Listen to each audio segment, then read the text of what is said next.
예, 김정곤 의원입니다.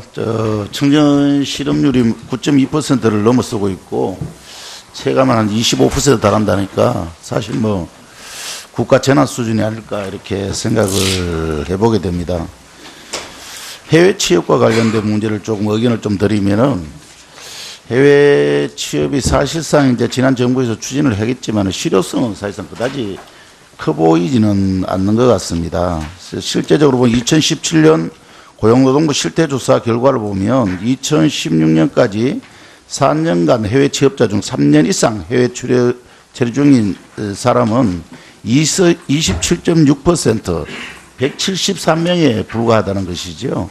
이조차도 응답률이 전체 5,907명 중에 22%밖에 안 되어서 사실상 고용 안정성은 훨씬 더 열악할 것으로 보여집니다. 주요 정부기관이 이제 공동 추진한 K-무브 사업의 경우도 지난 산자중기 국감에서도 얘기가 나왔습니다만은 해외 취업자 173명의 행방조차도 제대로 파악이 되고 있지 않다 이런 것을 좀 일정하게 좀 확인할 수 있었던 것 같습니다. 연봉 수준도 그렇게 우리가 생각하는 것보다 해외 취업을 하면 높지가 않는 것 같아요. 2,900만 원 정도이고 국내 대졸 신입 사원들이 이제 3,325만 원 정도로 보면은 훨씬 해외 취업에서 높게 받거나 이러지는 않다는 평균 수준에도 현실적으로 못 미치고 있다. 그런데 해외 취업을 하면 훨씬 더 많이 받을 것처럼 이렇게 왜곡되어 있는 측면도 상대적으로 있어서 삐쩍은 개살구가 아니냐 이런 의견도 있는 거지요. 그래서 외교부에 하나 질의를 하겠습니다. 외교부로 해외 취업한 청년들 취업비자 현황을 혹시 다 파악하고 계십니까? 전체적으로 파악이 굉장히 어려운 상황입니다. 그러나 그렇죠. 네. 그래서 이런 문제가 제가 보는 청년들이 해외 취업하고 어떻게 생활하고 있는지를 파악조차 못하고 있는 경우는 물론 해외 취업과 관련 여러 현안도 있을 수 있지만은 신변의 불이익을 당한다든가 여러 가지 제도적으로 거기서 문제가 발생됐을 때 조력을 받을 수 있는 어떤 조치도 안 돼 있다는 거죠. 이미 이제 신분조차 파악이 안 돼 있는데 그런 조치를 취해 줄 수 있는 상호 어떤 관계도 형성이 돼 있지 못하다는 겁니다. 제가 보는데 이거와 관련해서 법제도를 빠르게 좀 마련하는 것이 필요할 것 같고 특히 이제 우리 청년들이 해외를 진출했을 때 신변의 불이익을 받지 않도록 더 조치를 빠르게 좀 취하시는 것이 필요하지 않겠나 여겨집니다. 우리 김동만 한국산업인력공단 이사장님께도 하나 질의를 좀 드리겠습니다. 해외 취업 인정 기준은 이제 최소 조건이겠지요. 그런데 실제 작년 구인 공고 인정 거부 건수를 보면 전체 8,755개 중에 공고 중에 3.58%밖에 되지 않는 실정입니다. 이 문제는 뭐냐 그러면 정부가 운영하는 홈페이지가 구인기업들을 제대로 검증할 수 있는 시스템이 구축되어 있지 않다는 것으로 보여지는 것이죠.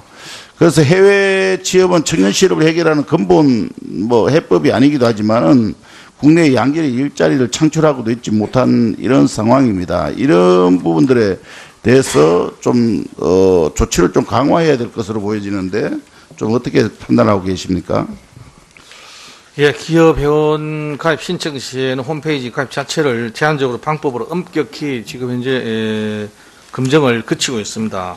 앞으로 위원님께서 지적하신 바와 같이 더욱 강화할 필요성을 같이 공감을 하고 있습니다. 해외 취업자 조사를 통해서 구인기업 DB를 정비하고 해외 K-무브 센터의 노무 담당 멘토단을 구성해서 해외 취업 청년들의 권리 구제를 위해서 더욱 노력해 나가도록 이렇게 하겠습니다. 그러니까요. 이것이 우리 청년들이 이제 해외 가서 일을 하면서 실제로 적시된 임금을 제대로 받지를 못하거나 사기를 당하는 피해까지도 여러 가지 사례를 보면 많이 있지 않습니까? 이런 부분에 대해서 우리가 해외 취업을 권장하는 것도 중요하지만은 이런 부분들에 대해서 조치를 잘 취하는 것 또한 국가가 해야 될 어떤 기본 의무라고 생각을 하고 있습니다. 이런 부분에 대해서 다시 전반적으로 검토를 제대로 한번 해봐 주십사 하는 말씀을 드리겠습니다. 우리 국방부 차관님께 하나 질의를 드릴까 합니다. 일자리 문제와 관련해서는 국방부가 이제 일자리 중심의 국정 운영 방향에 부응하는 최선의 방법을 이제 경력이나 학업의 단절을 최소화할 수 있는 방안을 찾는 것이다. 이렇게 말씀하고 계시고 그런 방향으로 또 노력을 하고 계신 것으로 보여집니다. 오늘 보고자료를 보면은 또 국방부가 일자리 정책 대상을 중장기 간부 위주에서 의무, 복무, 현역까지 확대하기로 한 것으로 나타나는데 저는 개인적으로 이런 부분들 대단히 바람직한 방향으로 고민을 하고 계시다. 그리고 또 건의사항에서도 여러 가지 예산이나 이런 부분에 대해서 의견을 주시긴 하셨지만은 그런 부분에서는 또 의회에서 직접적으로 많이 또 도움을 주셔가지고 이 문제가 좀 해결되기를 한편에서는 바라봅니다. 그런데 군 복무 중에 국가기술자격과 학점 취득을 지원하고 학습 여건을 보장하며 원격 강좌를 위한 참여대학을 확대하겠다 이런 어떤 계획을 발표하시기도 하셨고 그런데 이제 문제는 병사들에게 시간을 어떻게 확보해 줄 수 있을 것인가라는 부분에 대한 것은 구체적으로 여기에 적시되어 있지를 않는 상황입니다. 여기에 대해서 사실은 뭐 군대의 특성이 있지 않습니까? 그러니까 상호 관계도 있고 여러 가지 어떤 군대 병사 문화도 있을 텐데 이 이제 공부할 수 있는 시간이나 여러 가지 뭐 상담할 수 있는 시간을 어떻게 제도적으로 이것을 배려해 주지 않을 경우에 현실적으로 이 문제가 해결되지 않을 수도 있다. 국방부 전체 입장과는 부대의 성격에 따라서 부대장의 어떤 방침이나 이런 여건에 따라서 이런 전반이 달라질 수 있는 것 아니냐. 그렇다면 이걸 제도적으로 법적으로 이런 것을 공부를 할 수 있거나 어쨌든 간에 또 경력이 단절을 되지 않고 이런 할 수 있는 것을 보완해야 돼야 실질적으로 가능하지 않겠냐.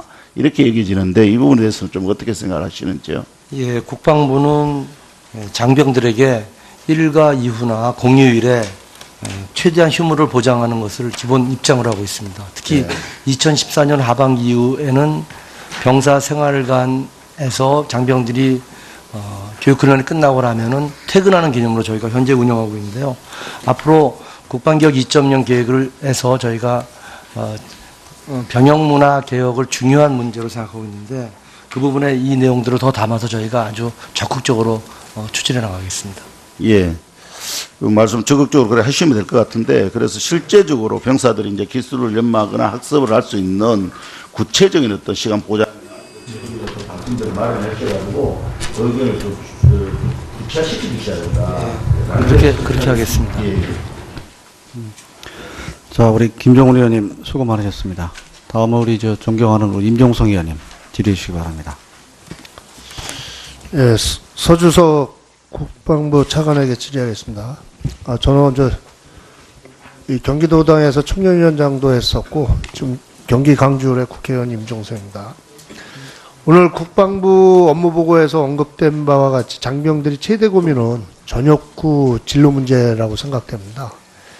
근데 현재 시행하는 장병 취업 지원 프로그램 실적이 상당히 미비하지 않나 생각되고요. 그리고 취업 지원 프로그램 정책 대상인 전역 인원이 연간 약 한 27만 명 정도 되죠. 이 중 대학 복학자 등 19만 2천 명을 제외하면 한 8만 명이 전역 직후 취업 시장에 신규 진입하는 것으로 파악하고 계시죠, 지금? 예, 그렇습니다.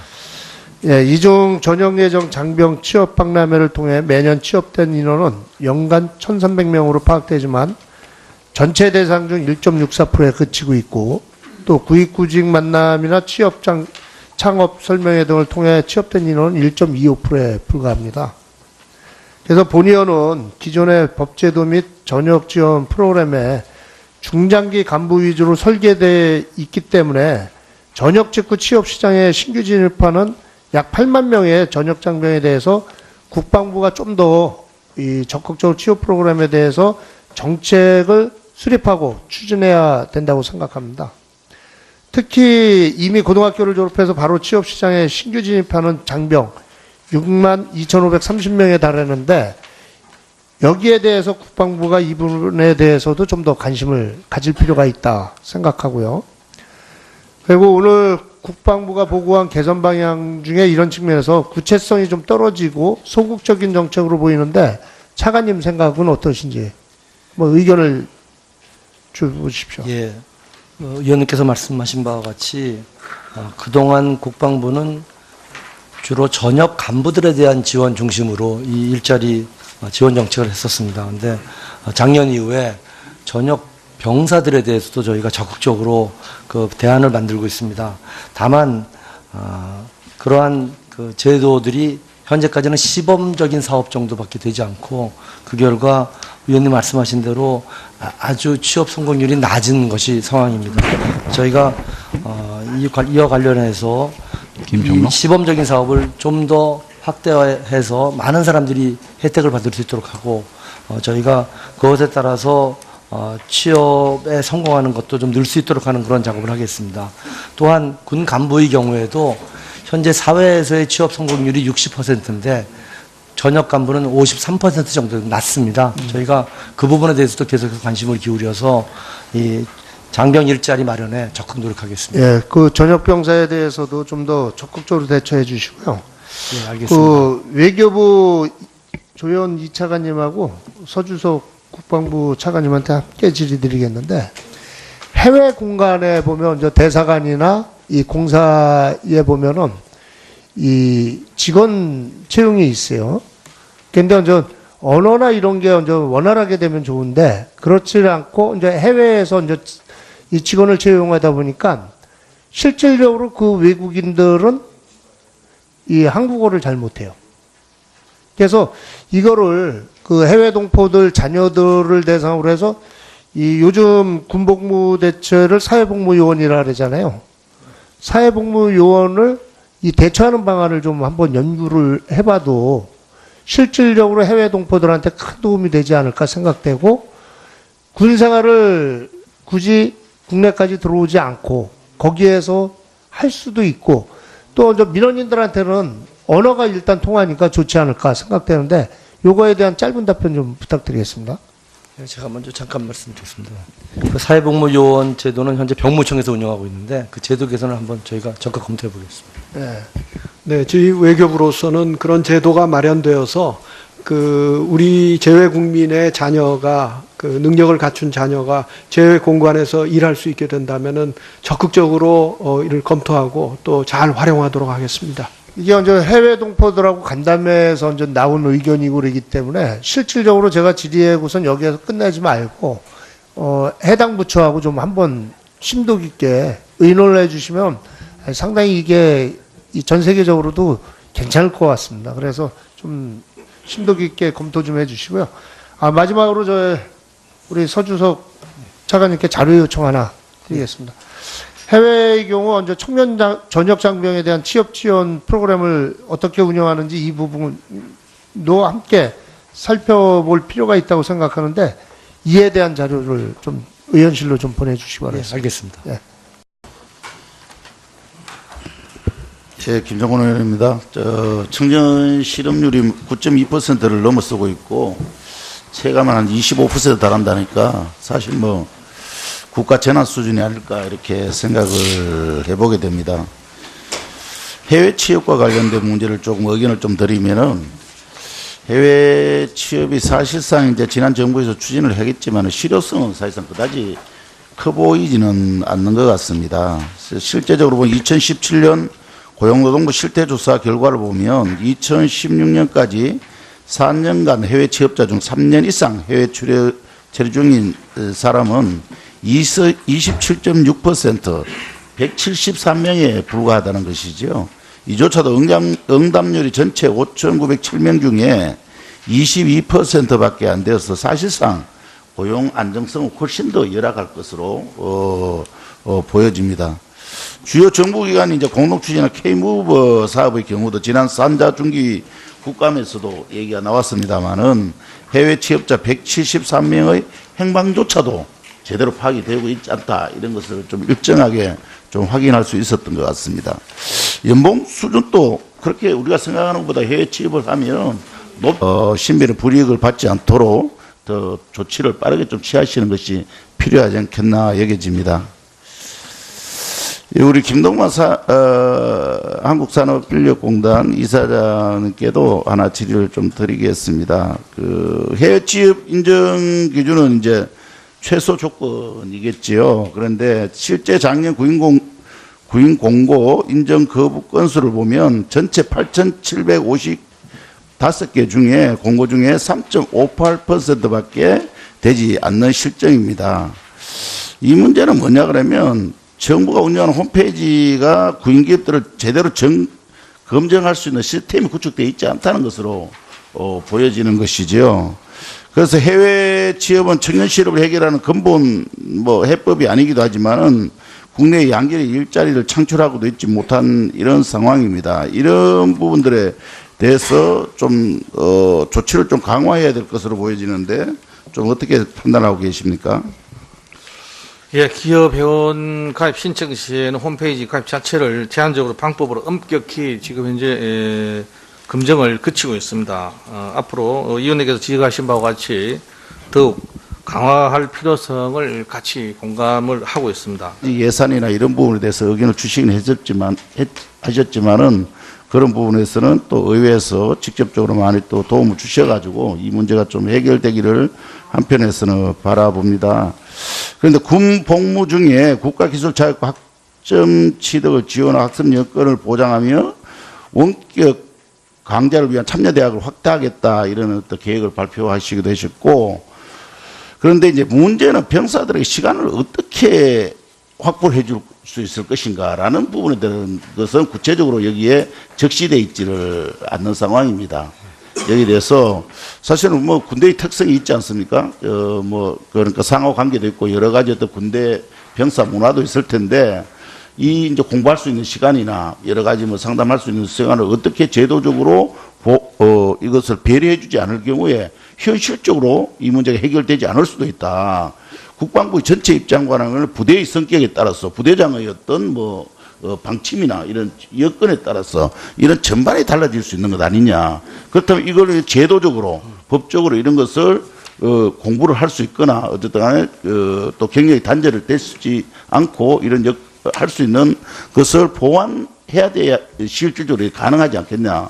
이렇게 해외 취업자 조사를 통해서 구인기업 DB를 정비하고 해외 K 무브 센터의 노무 담당 멘토단을 구성해서 해외 취업 청년들의 권리 구제를 위해서 더욱 노력해 나가도록 이렇게 하겠습니다. 그러니까요. 이것이 우리 청년들이 이제 해외 가서 일을 하면서 실제로 적시된 임금을 제대로 받지를 못하거나 사기를 당하는 피해까지도 여러 가지 사례를 보면 많이 있지 않습니까? 이런 부분에 대해서 우리가 해외 취업을 권장하는 것도 중요하지만은 이런 부분들에 대해서 조치를 잘 취하는 것 또한 국가가 해야 될 어떤 기본 의무라고 생각을 하고 있습니다. 이런 부분에 대해서 다시 전반적으로 검토를 제대로 한번 해봐 주십사 하는 말씀을 드리겠습니다. 다음 우리 국방부 차관님께 하나 질의를 드릴까 합니다. 일자리 문제와 관련해서는 국방부가 이제 일자리 중심의 국정 운영 방향에 부응하는 최선의 방법을 이제 경력이나 학업의 단절을 최소화할 수 있는 방안을 찾는 것이다. 이렇게 말씀하고 계시고 그런 방향으로 또 노력을 하고 계신 것으로 보여집니다. 오늘 보고자료를 보면은 또 국방부가 일자리 정책 대상을 중장기 간부 위주에서 의무, 복무, 현역병까지 확대하기로 한 것으로 나타나는데 저는 개인적으로 이런 부분들 대단히 바람직한 방향으로 고민을 하고 계시다. 그리고 또 건의사항에서도 여러 가지가 않는 것 같아요. 2,900만 원 정도이고 국내 대졸 신입 사원들이 이제 3,325만 원 정도로 보면은 훨씬 해외 취업에서 높게 받거나 이러지는 않다는 평균 수준에도 현실적으로 못 미치고 있다. 그런데 해외 취업을 하면 훨씬 더 많이 받을 것처럼 이렇게 왜곡되어 있는 측면도 상대적으로 있어서 삐쩍은 개살구가 아니냐 이런 의견도 있는 거지요. 그래서 외교부에 하나 질의를 하겠습니다. 외교부로 해외 취업한 청년들 취업비자 현황을 혹시 다 파악하고 계십니까? 전체적으로 파악이 굉장히 어려운 상황입니다. 그러나 그렇죠. 네. 그래서 이런 문제가 제가 보는 청년들이 해외 취업하고 어떻게 생활하고 있는지를 파악조차 못하고 있는 경우는 물론 해외 취업과 관련 여러 현안도 있을 수 있지만은 신변의 불이익을 당한다든가 여러 가지 제도적으로 거기서 문제가 발생됐을 때 조력을 받을 수 있는 어떠한 조치도 안 돼 있다는 거죠. 이미 이제 신분조차 파악이 안 돼 있는데 그런 조치를 취해 줄 수 있는 상호 관계도 형성이 돼 있지 못하다는 겁니다. 제가 보는 이거와 관련해서 법제도를 빠르게 좀 마련하는 것이 필요할 것 같고 특히 이제 우리 청년들이 해외를 진출했을 때